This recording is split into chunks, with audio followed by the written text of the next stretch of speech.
Chip and Dale, two little chipmunks, was having a busy day. They were gathering nuts for their winter food. One by one, Dale tossed the nuts up to Chip in their tree. And Chip swiftly stored each away. Toss, catch, they had been at work all day. Suddenly, Dale cried, "Look at this one." And he threw up yet another nut. Chip took a look at the nut that sailed up. It was long and strangely shaped. "Open it," said Dale, scrambling up the tree. So Chip snapped it open. The shell was paper thin. Inside was not one nut, but two. "Let's try them," said Chip. So they each ate one. And how good those peanuts did taste. "Let's find some more of these," said Dale. "Okay," said Chip. So away they went, racing up and down their tree and other nearby trees. They searched high and low for more peanuts, but they couldn't find a single one. Then Chip and Dale climbed up a high brick wall that stood near their tree. Beyond the wall was a zoo. There were lots of big animals behind the fences. And outside the fences were people tossing peanuts to the animals. "Look at that!" cried Chip. "Let's go," said Dale. But where should they go first? The monkeys looked too lively. They caught every peanut that was thrown to them. The bears looked too brawny, and rather fierce. And no one threw any peanuts to the camels or lions or tigers, which was probably just as well. "How about this?" asked Dale when they came to the seals' pool. The seals looked friendly, sitting on their rocks. And they were clapping their flippers as if they had just had a treat. "I'll try it," sighed Chip.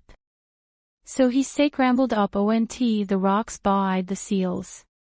"Boot install of tossing crispy peanuts, the zucker throw him this fish." That was enough of the seals for Chip, no doll.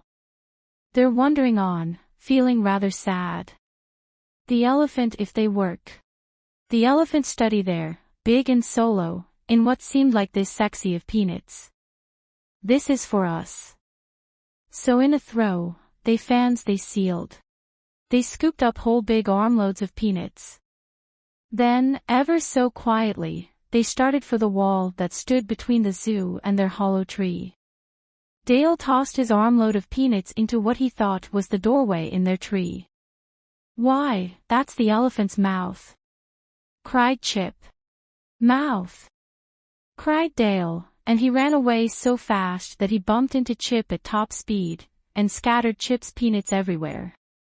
They were not ready to give up though. They waited in the shadows until the elephant was busy again.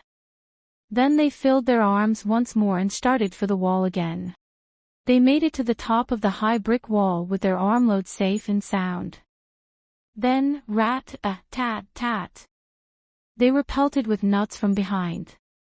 The elephant had spotted them at the last minute and was shooting peanuts at them from his trunk. Poor Chip and Dale dropped their loads and they hid behind some tree branches until all was quiet again. Then, feeling sore all over, they crept back home. "One guess we can get along without peanuts," said Chip sadly. So, back to work they went on their own store of nuts, Dale tossing them one by one from below, Chip catching them up above. But they were so tired now that the work seemed very slow. "Let's take a little rest," said Chip. It was while they were resting that they heard a sound like the patter of rain on leaves. But it wasn't raining, for the sun was shining. The elephant was peeking over the wall. He felt sorry for Chip and Dale. So with the zookeeper on his head to help aim, the elephant was squirting a year's supply of peanuts into Chip and Dale's hollow tree. And every scene, those chipmunks Chip, Dale and the elephant in the zoo are now the very best of friends. Just think of that.